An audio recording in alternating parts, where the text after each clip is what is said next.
كان أنتِ المصدر متاع القوة متاعك باش يجي من العباد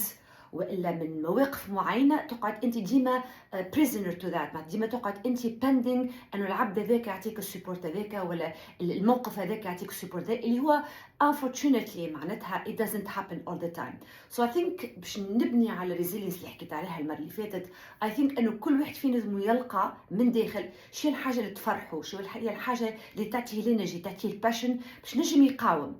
وحاجة نقولها لكم معناتها very important اللي أنا ياسر نحاول نطبقها في حياتي، إنه نسمع روحي وقت اللي نحس روحي داون، وقت اللي نحس روحي ما عادش عندي energy، وقتها نقول that's time for you رملة to go and fill in your tank with energy. وماذا بيا الفيلينج هذاك ما يجيش من حاجات نون كنترولبل، يجي من حاجات عليها كان كنترول، حاجات اللي انا نجم نعمل عليها في حياتي باش تعطيني الكارج، باش تعطيني الباشن، باش تعطيني الانرجي اللي تخليني I keep going in life. So again my message here is very clear. Donc حاول